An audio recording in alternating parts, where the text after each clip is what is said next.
Well, ladies and gentlemen, thank you for joining us today here at the Berkeley Center for a talk on building peace in Sudan and I think regional lessons for East Africa. First, let me thank the co-sponsors for this event. This event was sponsored by the Berkeley Center here at Georgetown in association with the friends at Catholic University who brought Joseph Katunga here to Washington for these talks. But also some of our Georgetown friends across campus are supporting this. The African Studies Program, the Master of Arts Program in Conflict Resolution, and the Mortara Center for International Studies, and we appreciate them. Well, our speaker tonight is John Katunga, the Regional Technical Advisor for Peacebuilding and Justice in East Africa for Catholic Relief Services. He's also a CRS Fellow at the Kroc Institute at Notre Dame University in Indiana. Typically, he's based, though, in Nairobi, in Kenya, and he provides technical assistance to Catholic Relief Services in their peacebuilding and in their justice programs in a variety of countries, including Sudan, Ethiopia, DRC, Kenya, and elsewhere. In the past, he served as the acting director of the Nairobi Peace Initiative Africa. He's also presently serving with the Woodrow Wilson Institute as a senior trainer for police and military leaders for the DRC and for Burundi. And without further ado, I'd like to turn it over to him to talk about building peace. Actually, one further ado. One thing that you didn't receive when you walked in, but they're on the table now, is a related publication that goes along with the talk tonight. It's called Peacebuilding, Catholic Theology, Ethics and Practice. And it's a variety of thought pieces as well as case studies on how to understand in real-world application Catholic peacebuilding. And I draw your attention to it on your way out tonight. So please help me in welcoming John Katunga. Thank you. First of all, I need to thank you very much for creating this space. Thank the organizers to invite me and also the participants, the students to accept to listen to me about some of the issues that we are dealing with on the continent of Africa. We cannot go to the details of all the problems that we encounter on the continent.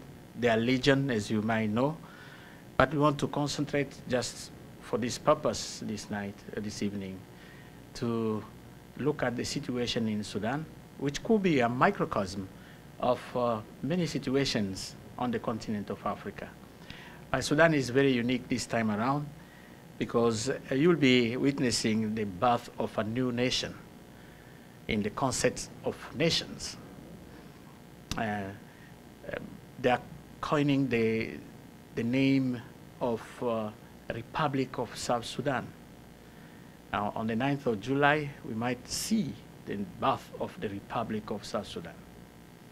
That comes with a lot of challenges. That's the reason why it is probably important that we look at those issues and start asking ourselves what the Catholic organizations are doing in this kind of environment to make sure that this transition is peaceful transition.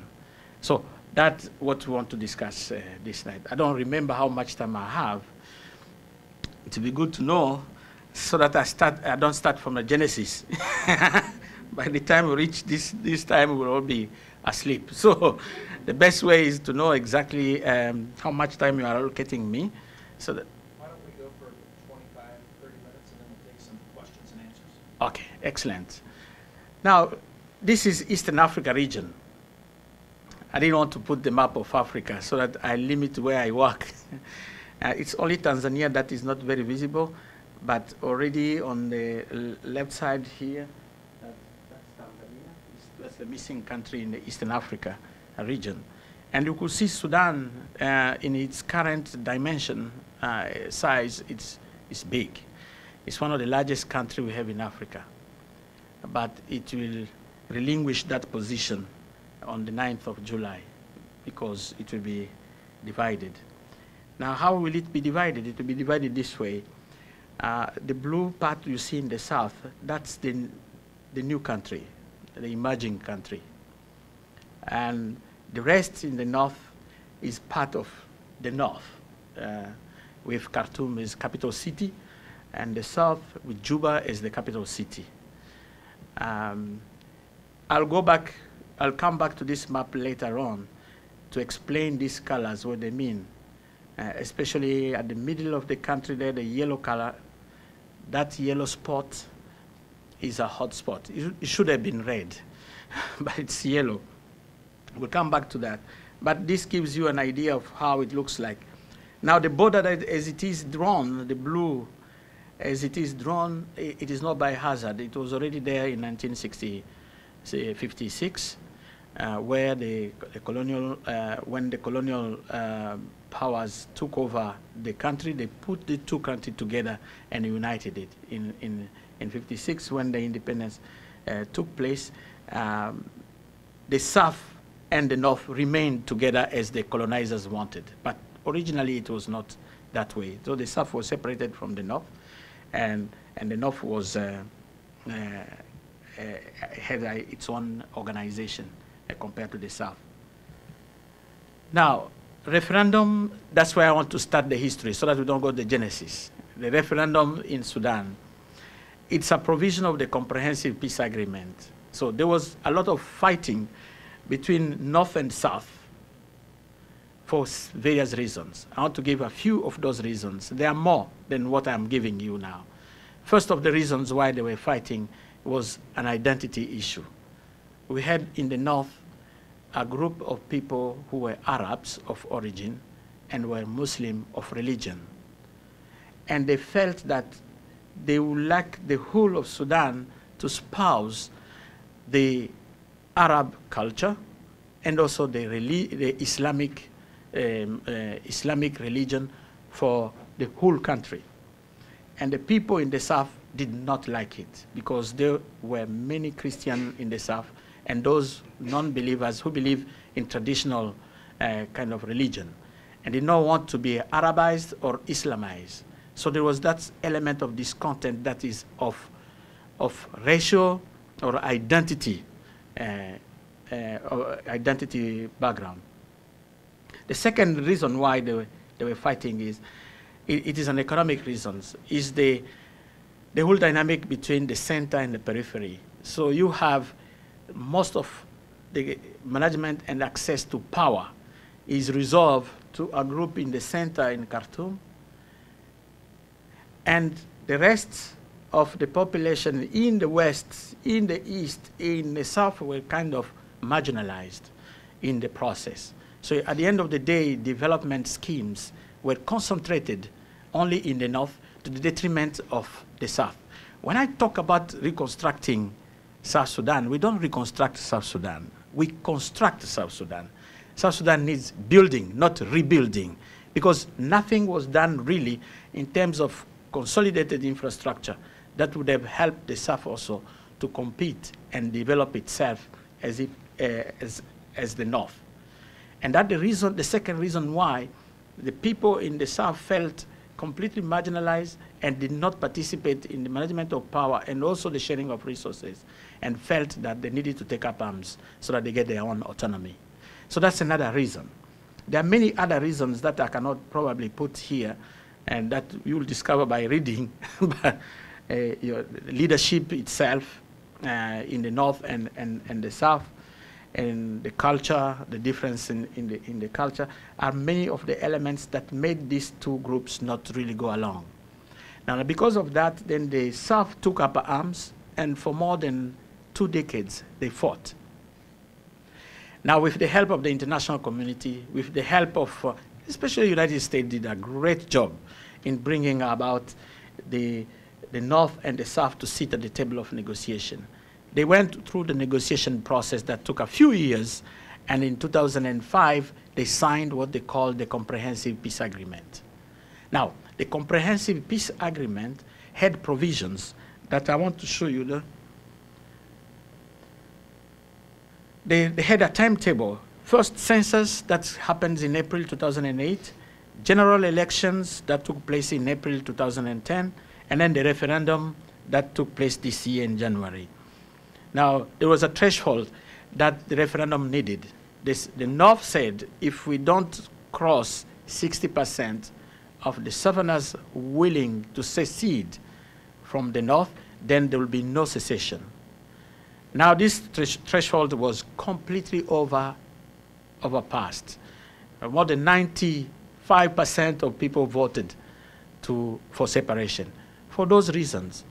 And those identity reasons are more powerful even than the tangibles one.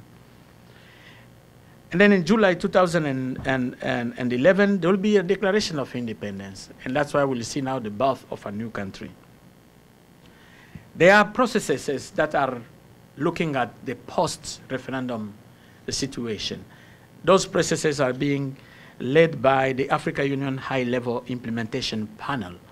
That is headed by Thabo Mbeki. If some of you can remember, Thabo Mbeki was the former president of South Africa. And they are looking at various issues. I'll run quickly here to tell you what the issues they are looking at. First, they need to look at North-South border demarcation. This is a hot cake, border demarcation. Why? There is a simple reason why the border demarcation is a problem. Because as you see this map, all along these borders, especially in this particular area, that's where the concentration of oil reserves are. And then you understand why it becomes now a problem to know where the border is. There have been processes to respond to that situation, and The Hague had developed a team that went there, did the survey, and decided where the border was passing, but the North rejected the results. The result of that inquiry was rejected by the North. And so we are in a stalemate situation today about where the border is. They agreed that the border by 80% is accepted and acceptable by both parties. But 20%, that is concentrated especially here in Abyei. That's the spot in Abyei. That's Southern Kordofan and the Blue Nile. These are states that are still disputed about their borders for not only the resources, which is oil, but also the makeup of the population. You see the pink there, that's where you have a community of people who are sympathetic to the South, but are geographically located in the North. And that creates problems.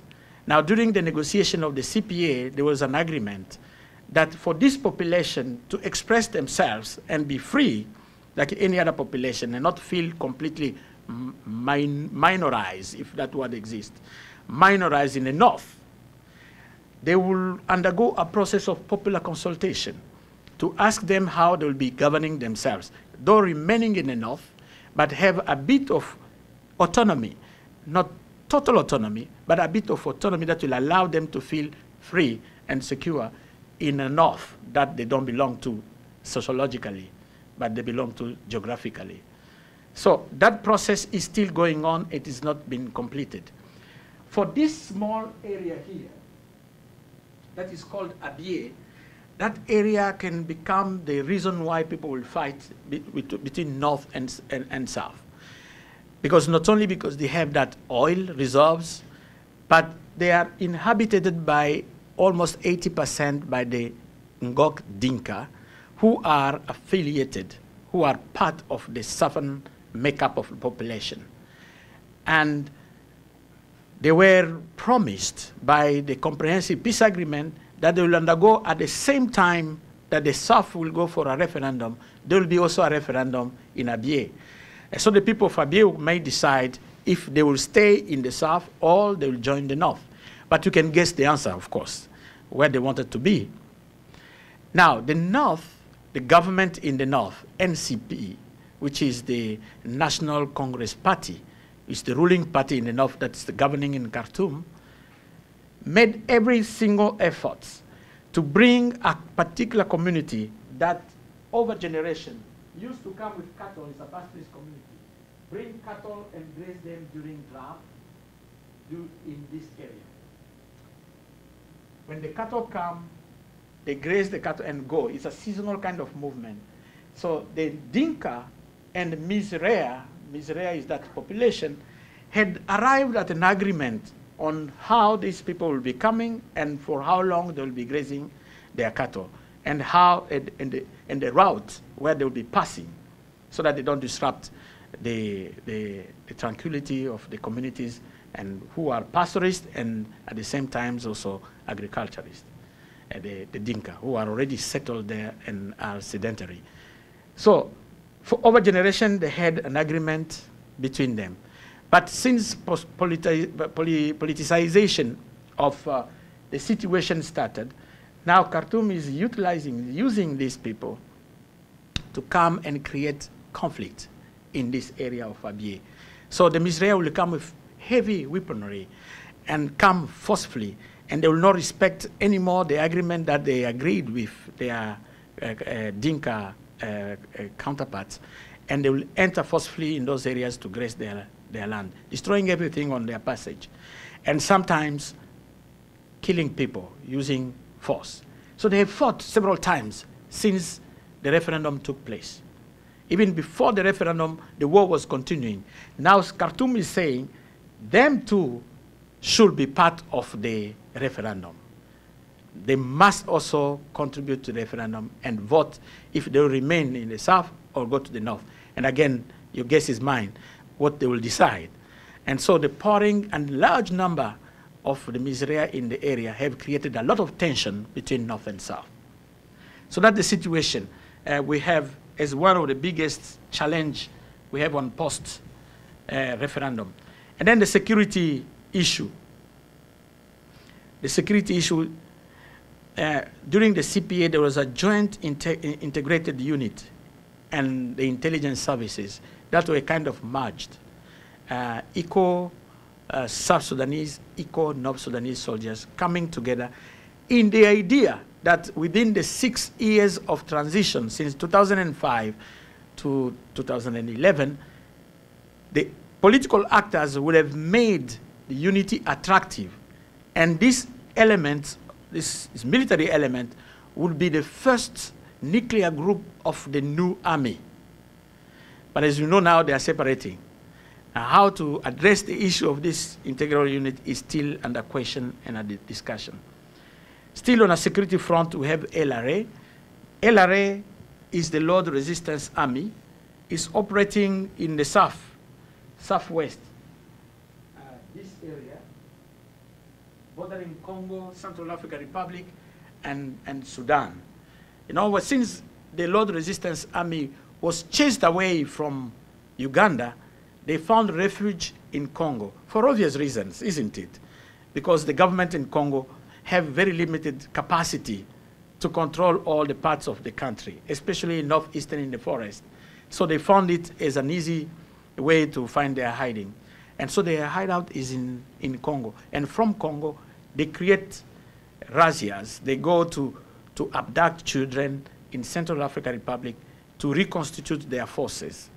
And we are being told that there are even the former Rwandese who participated in the genocide are joining them. So it's becoming like a regional force, a regional criminal force.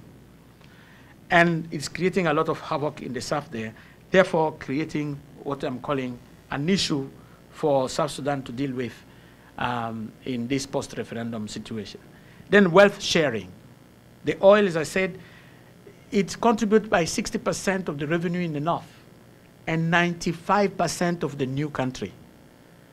So it becomes really something, a matter of death and life for the sustenance of the economies of these two countries. So the negotiations are very hard negotiations, not soft negotiations.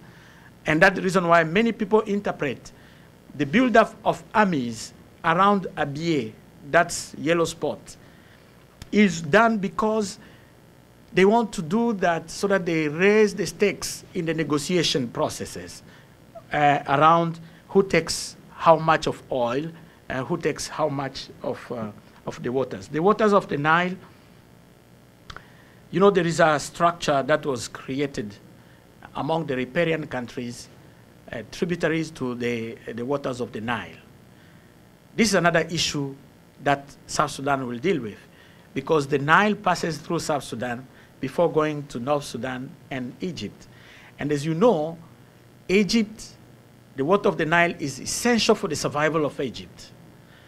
And hence, Egypt was given by a treaty in 1929, gave Egypt the 85% of the usage of the waters of the Nile.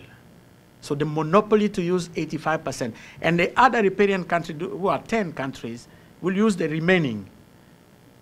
And that 85% were again divided between Egypt and Sudan. And then Sudan had 18%, and the rest, Egypt remained with it. So anything that touches on waters of the Nile make the Egyptian very nervous. Now, the riparian countries are having pressure for development, pressure to have energy, pressure to feed their people.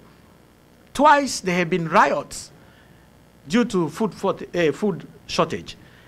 And those riots now, how do you respond to them if you cannot do irrigation to increase your agricultural product so that people can be fed? So the riparian countries are saying, after all, these waters are coming from us. So it's high time for us to start using it so that we develop ourselves. It's creating huge conflict. And that we are all afraid it may turn up to become a military conflict, because Ethiopia have already said, we fought in the past Egypt and we defeated them.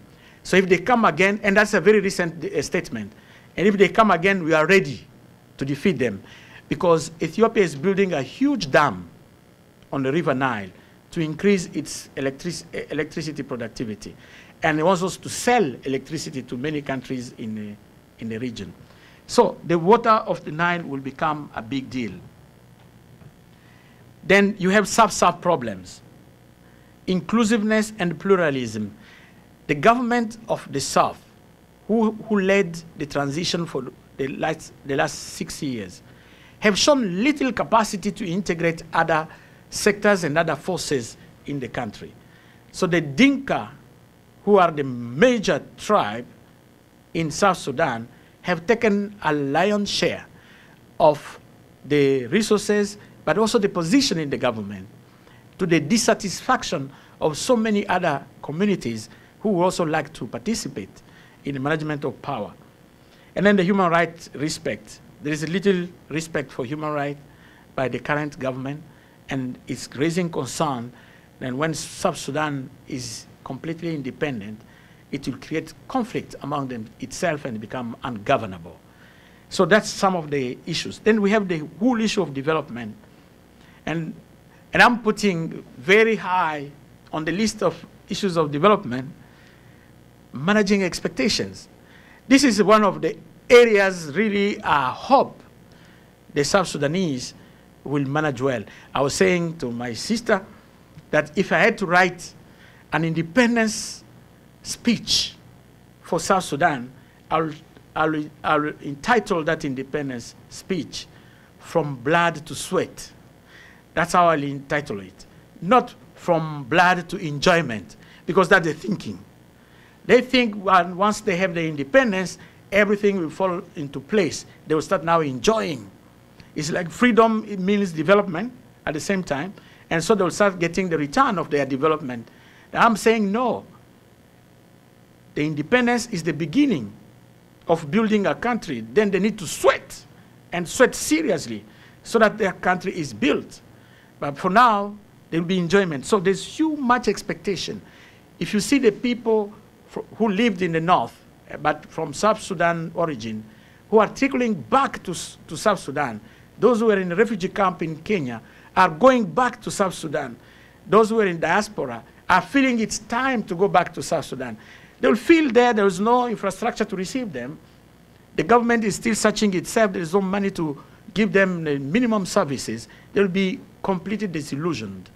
And that's where the fear is. That disillusion can be turned into violence and create more havoc for the South than it is now. So that is part of the things that they need to work on. Poverty. Sudan is one of the poorest countries we have, South Sudan particularly, will be one of the poorest countries we have on earth. In fact, according to the UN, it will be the poorest country. The moment it becomes independent, we'll have the poorest country in the world will be South Sudan. Now, with poverty and all the expectations that I have described, and not meeting the basic needs of people, create frustration. As you know, you are familiar with Rollo May thinking, when frustration leads to aggression. So there will be a lot of potential for a lot of conflict going on in that country.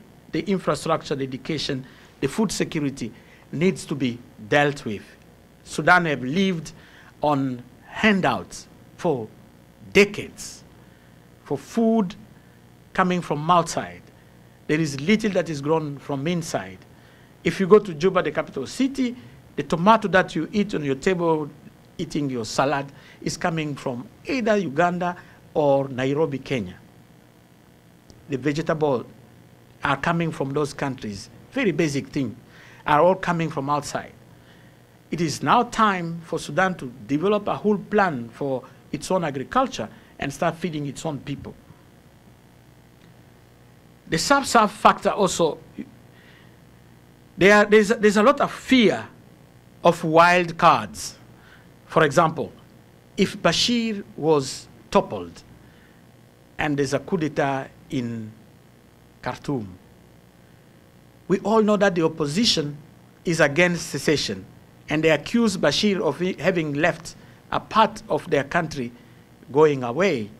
So if there is any change in politics in Khartoum, it may recreate a scenario whereby people will question all the agreement and the achievement that has been accomplished so far.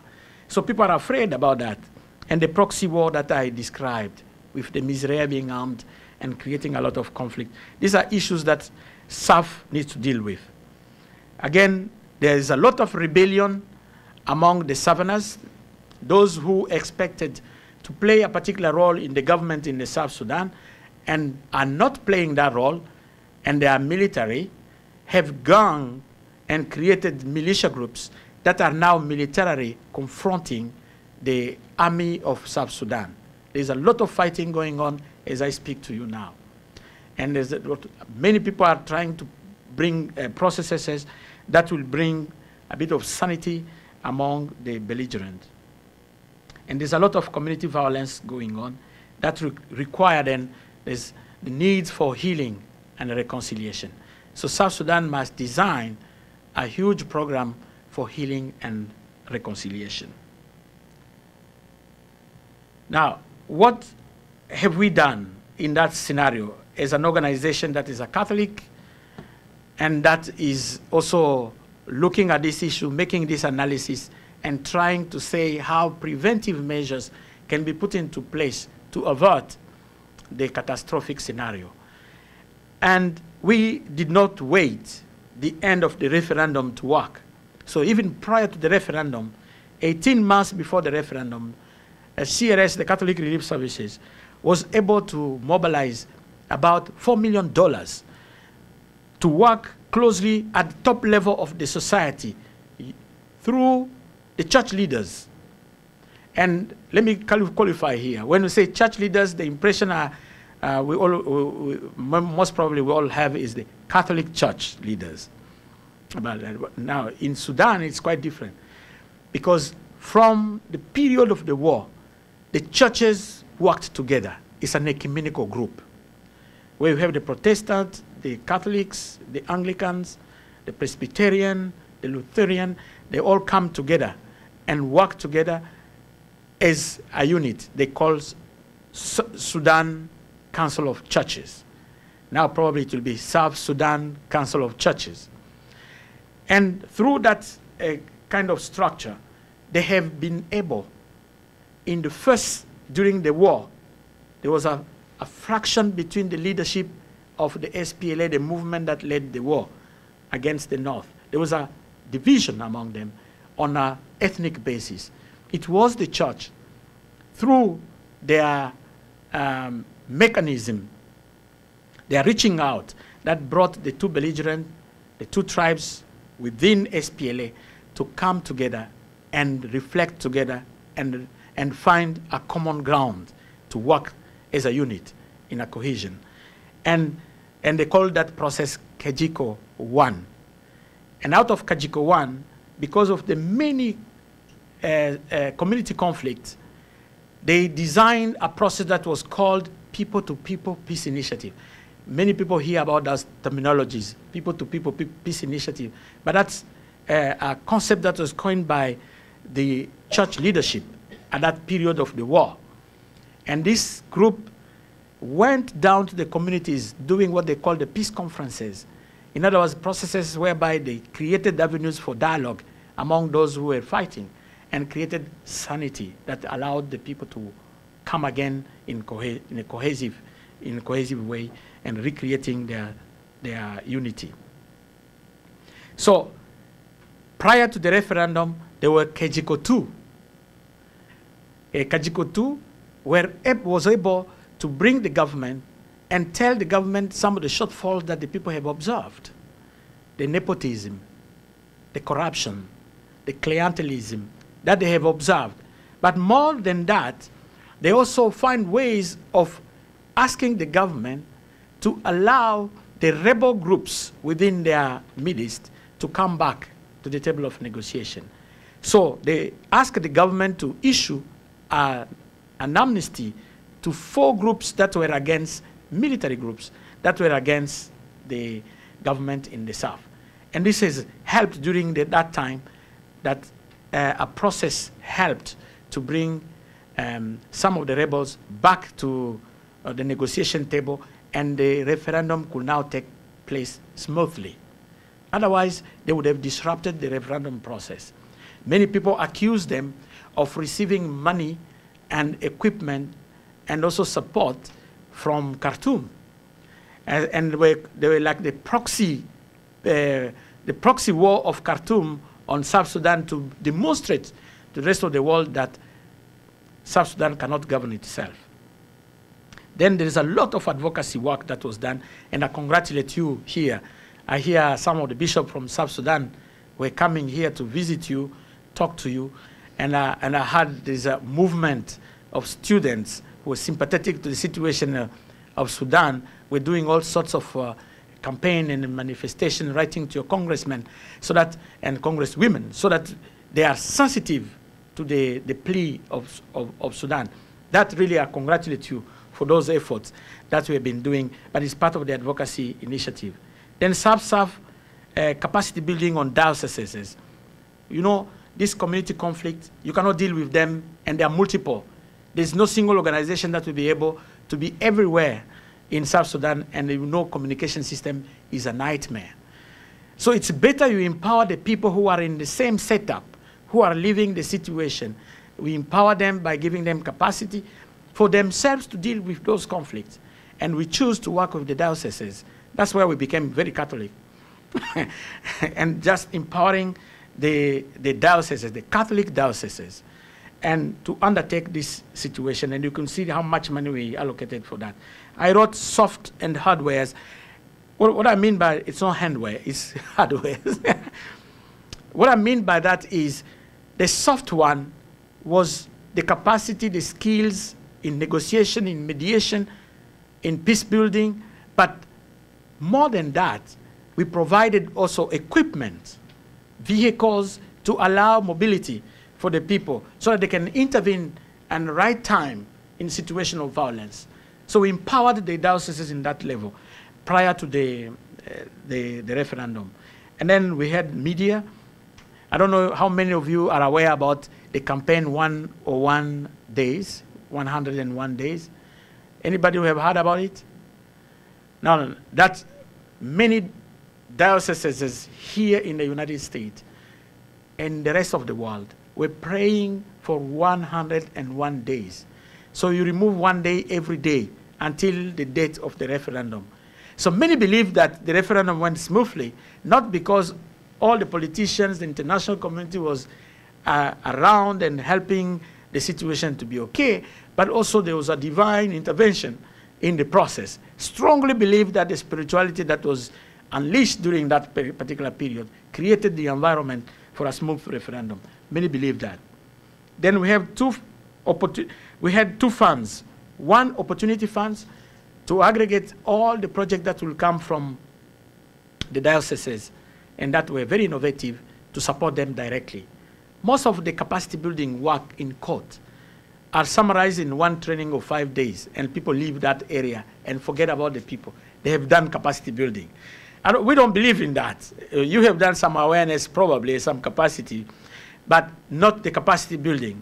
Capacity building is a long term, and when people have internalized the process, have created a human infrastructure that is capable of absorbing now any type of conflict that may emerge in the society. That we call capacity building. And then to do that, you come with connector projects, those projects that bring the people across divide to work on one issue together. And I want to give you a quote here. There is an author that we might know, Saint-Exupéry. He wrote The Little Prince, the very famous Little Prince. He had a quote, he said once, "Force them to build together a tower, and you'll make them brothers and sisters. But if you want them to kill one another, throw some coins to them, or resources, or money." When you power resources in an area where social cohesion is loose, you create violence. With all good intentions, as we say again in the peace building, the road to hell is paved with a lot of good intentions. So if you all have good intention, you just reach a contrary result of what you expected. So to avoid that, we created this community peace building fund where they generate their own initiative that is a connector project. The money is ready to support it, from $5,000 to $10,000. And then the opportunity fund is to recognize that you cannot think about everything. They are always in a scenario whereby new things comes, serendipitous arrivals, that you need to absorb and also aggregate in your own strategy, adapt your own strategy, and put resources in those serendipitous arrivals. So for example, we did not think that the people will come in large numbers from the north. Now they are creating humanitarian crisis. So if you did not have a fund of almost $1 million to absorb the people who are coming, will not be able to effectively respond to the calamity. So, and then we sent about 1,100,000 in the north, because in Khartoum we had project, and in Darfur we had also a project there during that particular period. So I'll stop it there and probably take questions as we move. Probably I've gone even further. I did not check my word. So we're open for questions, and you can ask Mr. Katunga directly any questions that you have, and we'll go for about 10 minutes until 6, and then break into a less formal time.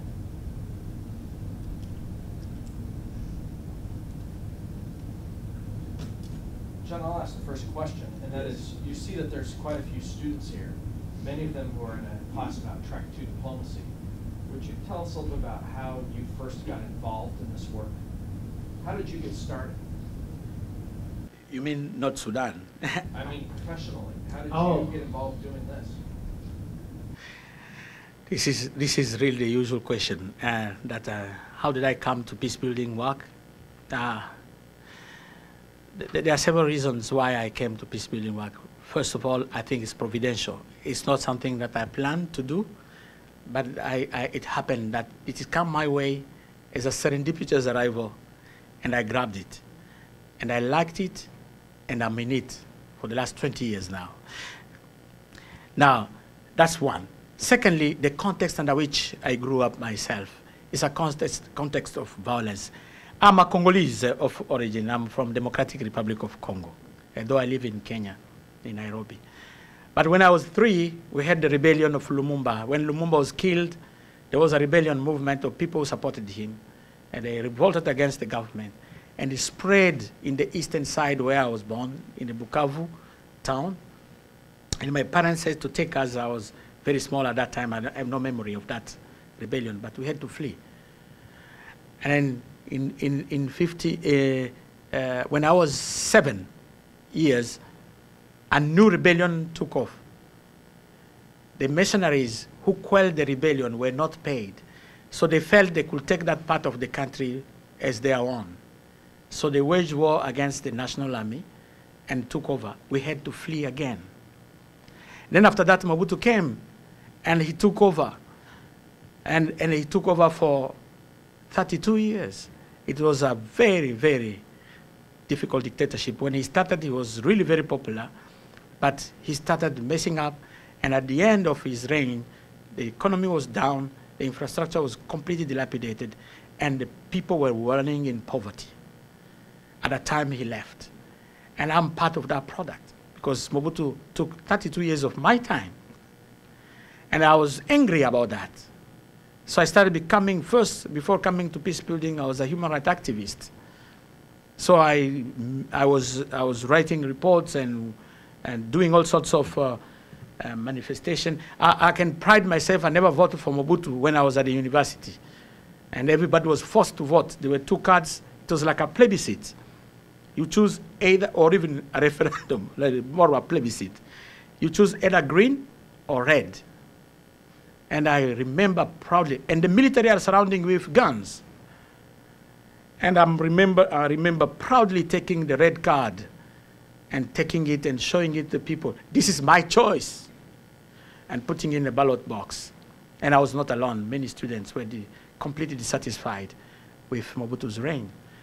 And then when he left, by a brutal revolution that brought by Kabila and Rwanda, Burundi, and Uganda as backers, we had to flee again. At that time, I was a human rights activist, and in my town, I'm the one who did the latest event on human rights. And I still remember the theme at that time, in 2006. It was the Tutsi question and the human right. Because Tutsis were killed in the street. By Mobutu's army has melted. The security services has disappeared. The country was almost not led by anybody. So any ragtag group of people that was organized will take over any parcel of sovereignty of the country. And so people were killed indiscriminately. And I felt revolted by that. So we organized a big conference on all human rights organizations. But the downfall of that is the people who were in that conference, many have lost their life now. The journalist who was covering our meeting was killed. So I had to flee for my dear life. And so I found myself in Kenya, and that's where I encountered the Peacebuilding. I was helping a group of peace builders who were working with the refugees, the Rwandese refugees in Kenya, translating, because at that time they did not know. And I was coming to Kenya previously to interact with human rights organizations and peace-building organizations. So one of the organizations decided that we could work together, and that's Nairobi Peace Initiative, Africa. So, and it is one of the best peace-building organizations we have on the continent, which was the first peace-building organization. At the time, nobody was talking about peace-building. It was founded in '84. And so we have been working with that organization for 9 years. And when I left the organization, I got an award for the writings that I was doing on conflict and environment, demonstrating how the mineral exploitation was leading to the sustaining of violence and conflict in the Congo. And I got an award from the Woodrow Wilson International Center for Scholars to spend 6 months residential research at the Woodrow Wilson. And that's how we came to know each other with the Woodrow Wilson Center. And then after that, I joined CRS. I found CRS was the right organization to work for. First, it's a Catholic. Second, I thought it has resources, so I will not have to fight. When I was the leader of my organization, I had to fight for resources to be permanent there. You need to date the donors and write good reports. And that graded me very quickly. So I thought with CRS that writing of proposals and things that will just end. I'll be down doing work and contributing to the continent. That's how I came to this work. By conviction, by the environment under which I grew up, and my personal inclination. I did not like violence since I was young. And violence, I resent very much violence. I remember my elder brother did not resent violence. In fact, he was a short-tempered person. He liked fighting all the time. And when we go to play football, I'll make sure that he's not among our team. Because if he fights, I'll be obliged to fight, to support him.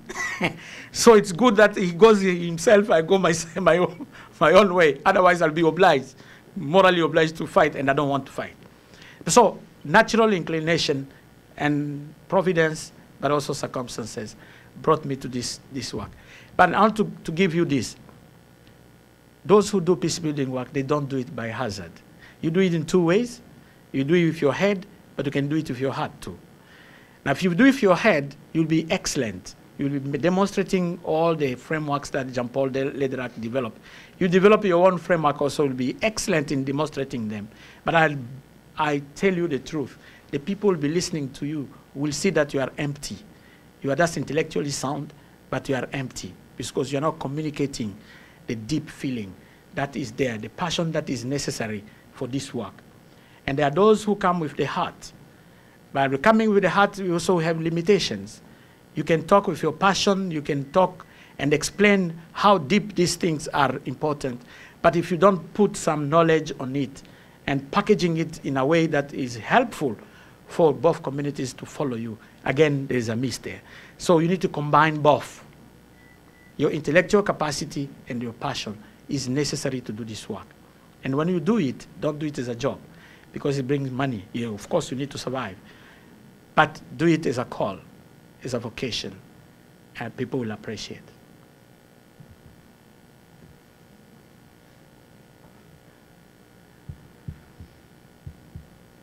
Maybe we can end then with one last question, and that is, you talked a little bit about the heart and the head.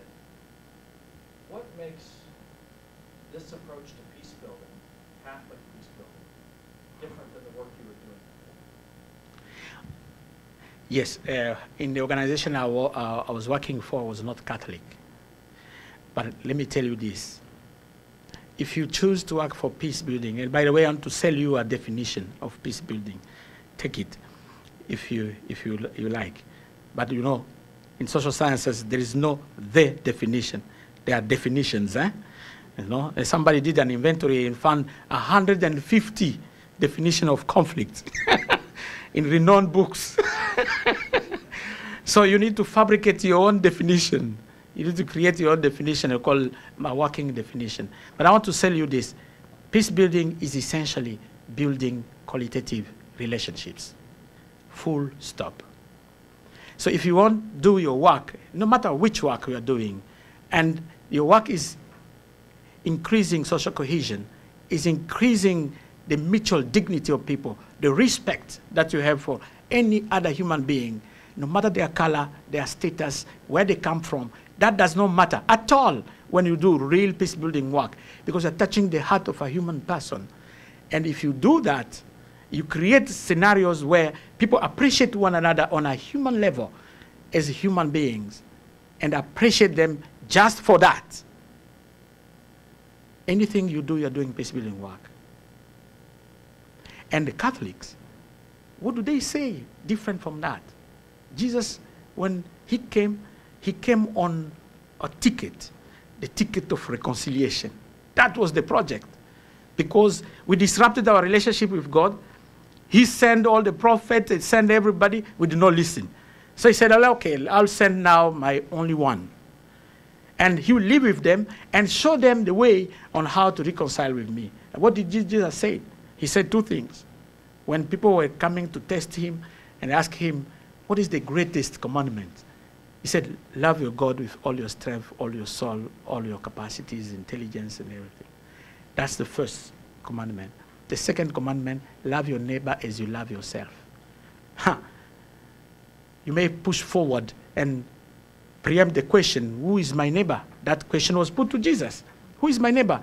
And he gave a story of the Good Samaritan. If you go to that story, I'm cutting it short.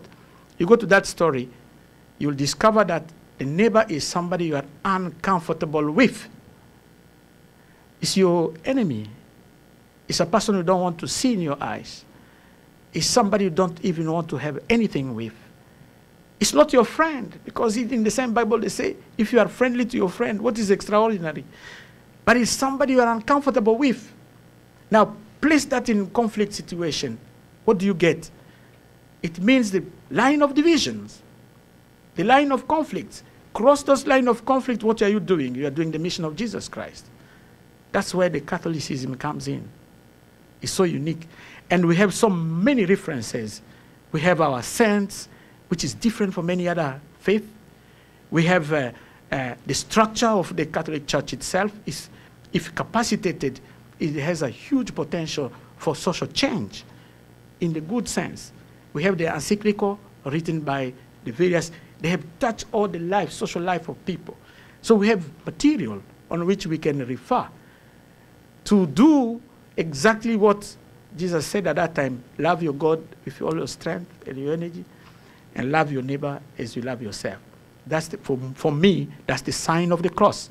You have the vertical capacity with God, and you have the horizontal capacity with the neighbor. The neighbor is somebody you are uncomfortable with, not somebody you are just happy with. Thank you. Thank you.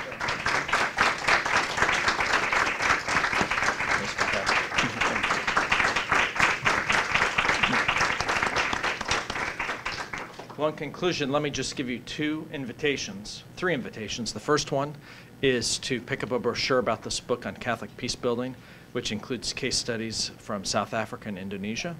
The second is to check out our website, berkeleycenter.georgetown.edu, which has an entire program that I lead on religion, conflict, and peace, including case studies and country pages. And the third invitation is for you to shake hands and meet our guest when we conclude. Thank you very much for coming tonight. Good night.